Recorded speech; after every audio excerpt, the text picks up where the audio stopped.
On a quiet afternoon, at a busy grocery store, a police officer publicly humiliated a woman over a simple coupon, unaware that her husband, an FBI agent, was just moments away from stepping in. How will this confrontation expose the officer's dark past and ignite a call for justice? Stay tuned and don't forget to subscribe and let us know in the comments where you're watching from. Rebecca, a dedicated teacher and renowned community advocate in Atlanta, had just left a meeting with a nonprofit organization on educational reform. On her way home, she decided to stop by a grocery store to pick up a few items for dinner. The atmosphere in the store was lively but calm, offering her a brief moment of respite after a long and demanding day. She carefully selected the items she needed and joined the checkout line.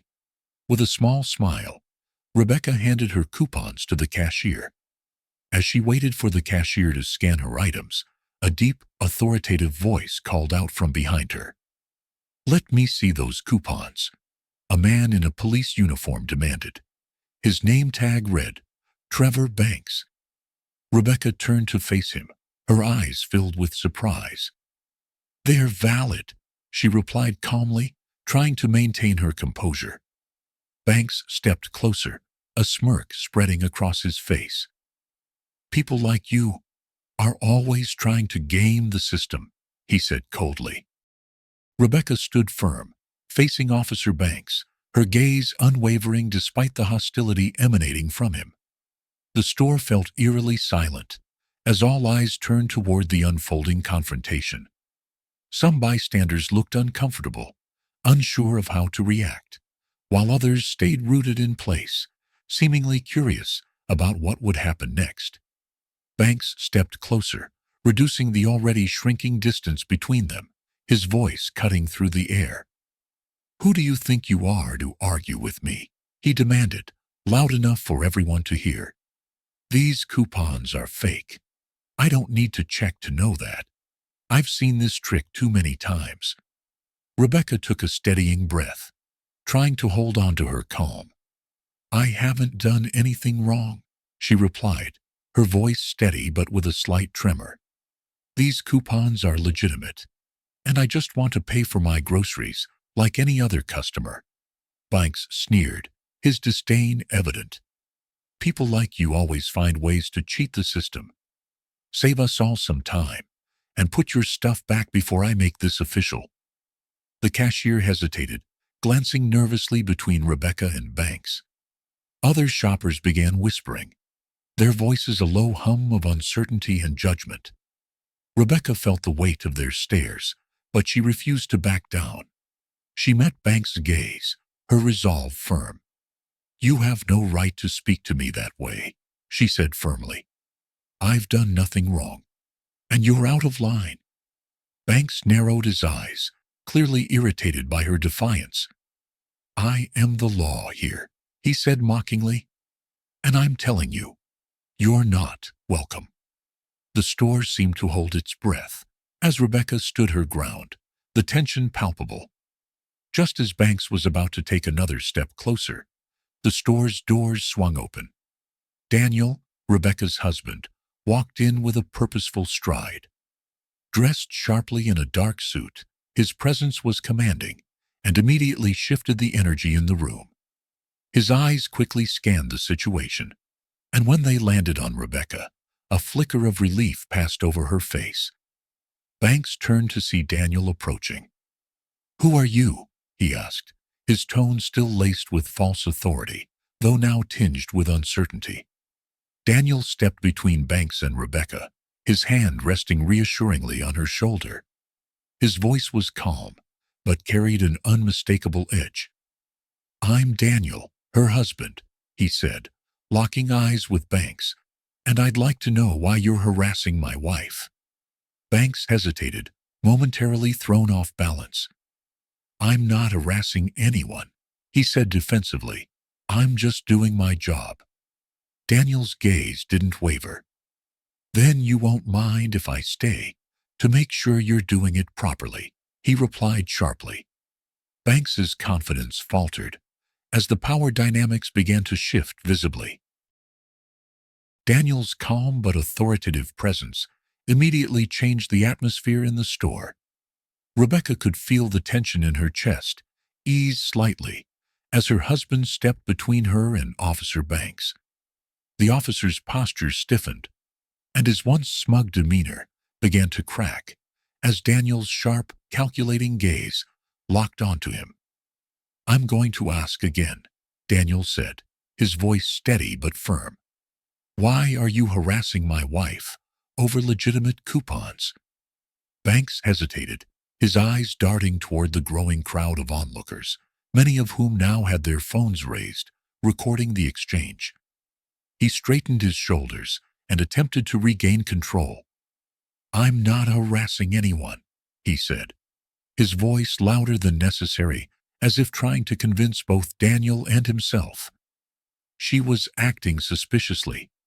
I'm just doing my job." "Suspiciously?" Daniel repeated, raising an eyebrow.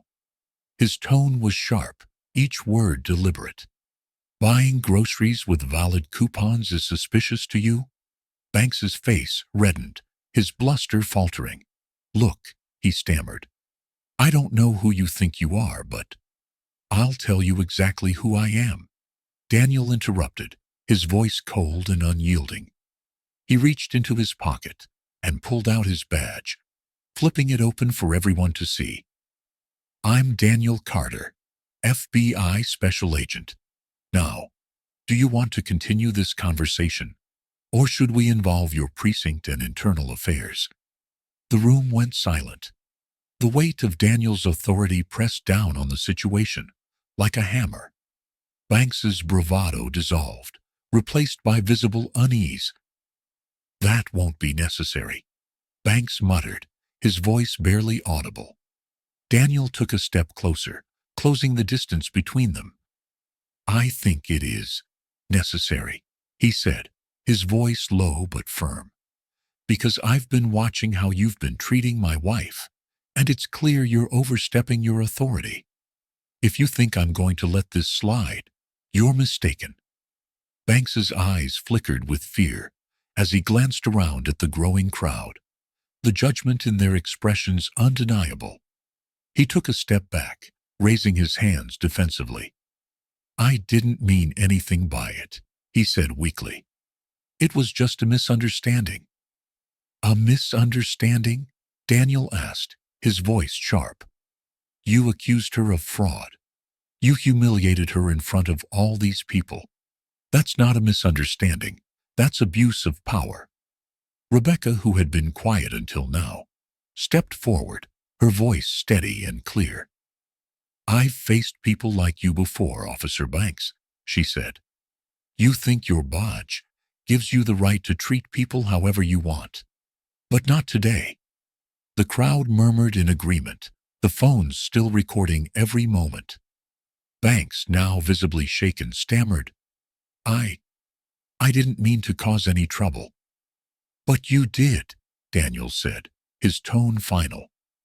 "And I suggest you think carefully about your actions moving forward, because this isn't over." The tension hung thick in the air as Banks mumbled an apology and hastily stepped away. The power dynamic had shifted completely, leaving Daniel and Rebecca standing tall amidst a crowd that seemed to collectively exhale in relief. As Officer Banks retreated a few steps, the weight of the crowd's judgment bore down on him. The phone still pointed in his direction, capturing every detail of his faltering confidence. He glanced nervously around, searching for an exit, but Daniel wasn't done with him yet. "This isn't the first time you've done this, is it, Officer Banks?" Daniel said, his voice cutting through the murmurs of the crowd like a blade. "Your overconfidence suggests a history of abusing your authority. How many others have you treated this way?" Banks' face flushed a deeper shade of red. "You don't know what you're talking about," he snapped, his voice defensive but shaky. "I was just following protocol." Daniel took another step forward, his calm demeanor unwavering. "Protocol? Targeting innocent people in a public place humiliating them, and making baseless accusations? He shook his head, his tone heavy with disdain. No, this isn't protocol. This is systemic abuse. Rebecca, standing beside Daniel, spoke up, her voice strong. How many others have had to endure your so-called protocol? How many walked away feeling powerless because of you? The crowd began murmuring louder now, emboldened by Rebecca's words. One woman called out, "I've seen him do this before." Another voice chimed in, "He stopped my cousin for no reason last week." Banks's hands clenched at his sides, his jaw tightening. "You people don't understand the pressures of this job," he muttered. But the excuse rang hollow. The crowd wasn't buying it, and neither was Daniel. "Pressure doesn't excuse misconduct," Daniel said firmly. He turned to the crowd, addressing them directly. "This isn't just about today. This is about accountability. People like Officer Banks thrive on the silence of others. But when we stand together, they can't hide." Applause and cheers rippled through the group of onlookers. Banks's shoulders slumped as he realized the crowd had turned entirely against him. Daniel fixed his gaze back on Banks. "I've already contacted your precinct, and they'll be hearing about this incident. Your badge doesn't make you untouchable. It's time someone reminded you of that." Banks swallowed hard, unable to respond. He turned abruptly and walked out of the store, his once arrogant posture replaced by a hasty, nervous retreat. Rebecca exhaled deeply, glancing at Daniel with gratitude. "Thank you," she said quietly. "Not just for me, but for everyone who's ever dealt with someone like him." Daniel nodded, taking her hand. "This is just the beginning," he said. "We're not letting this slide." The video of the confrontation spread like wildfire online, shared by those in the store and amplified by others who resonated with Rebecca's experience. Within hours, it had thousands of views, and by the next morning, it became a trending topic. The clip showed the entire exchange: Officer Banks' condescension, Rebecca's resilience, and Daniel's calm yet authoritative intervention. The public outcry was swift and vocal. Rebecca sat at the kitchen table, scrolling through the responses on her phone. Her inbox was flooded with messages, some from strangers offering support, others sharing their own stories of being mistreated by law enforcement. She sighed, overwhelmed but determined. Daniel walked into the room, coffee in hand. "It's everywhere," he said, sitting beside her. "The precinct's already under pressure to issue a statement." Rebecca nodded. "Good. This isn't just about me. It's about everyone who's been silenced or made to feel small." The local news soon picked up the story. Reporters reached out, asking for interviews, while community leaders rallied behind Rebecca and Daniel, calling for accountability.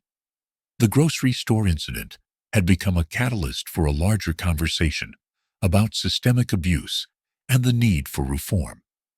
Later that afternoon, Rebecca and Daniel met with a group of community advocates at a nearby center. Many of them had watched the video and came ready to act. One woman stood up and said, "Rebecca, what happened to you is unacceptable, but your strength is inspiring. We need to use this moment to push for real change." Rebecca nodded, her voice steady. "We can't let this end with a viral video. We need action, policies that hold officers accountable, resources for those who've been wronged, and a system that protects everyone equally." Daniel chimed in. "And we need to make sure this isn't swept under the rug. Transparency is key.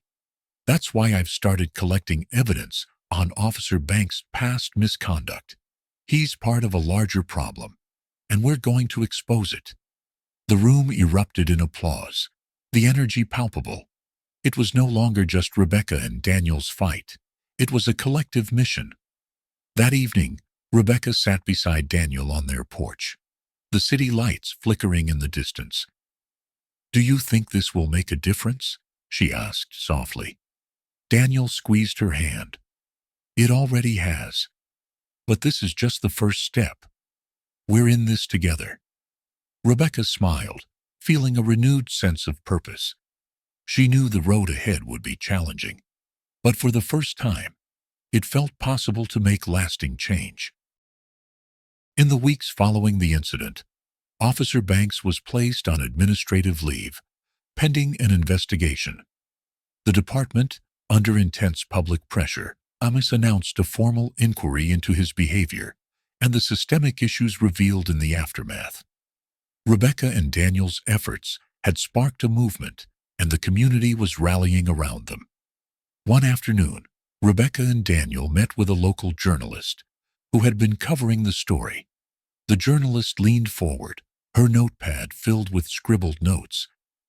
"How do you feel knowing your actions have led to such a strong response?" she asked. Rebecca took a deep breath, glancing at Daniel before answering.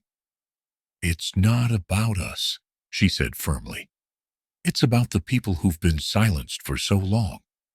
This isn't just one officer's misconduct. It's a system that allows it to happen. If this leads to meaningful change, then it's worth it." Daniel nodded, adding, "And it's not over. We're working with other community leaders to ensure policies are put in place to prevent this kind of abuse in the future."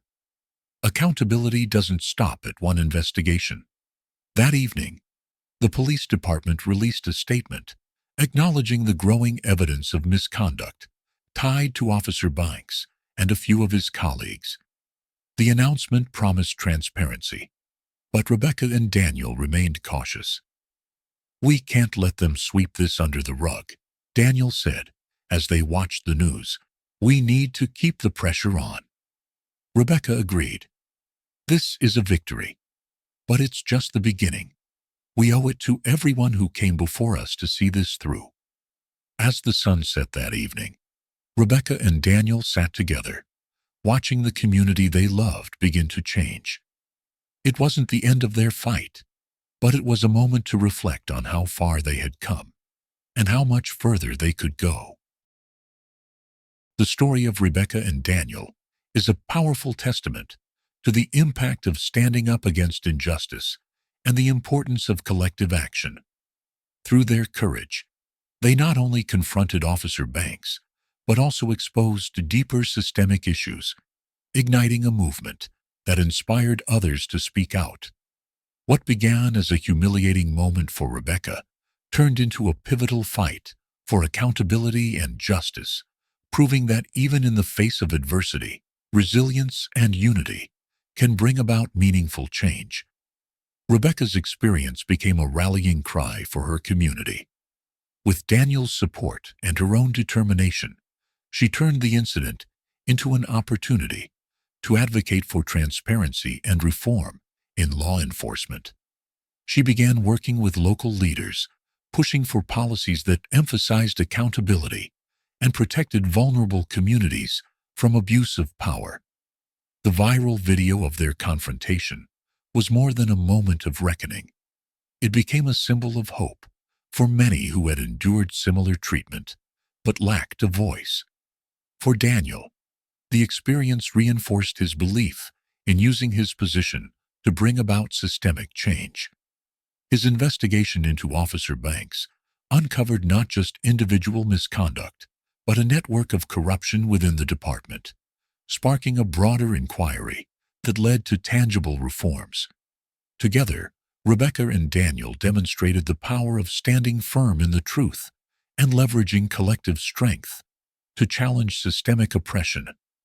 Their story serves as a reminder that real change starts with individuals willing to act and communities willing to stand together. It's not just about seeking justice for oneself, but creating a ripple effect that empowers others to fight for what's right. While their battle was hard-fought, it showed that progress is possible when people refuse to stay silent and work toward a common goal of equality and fairness.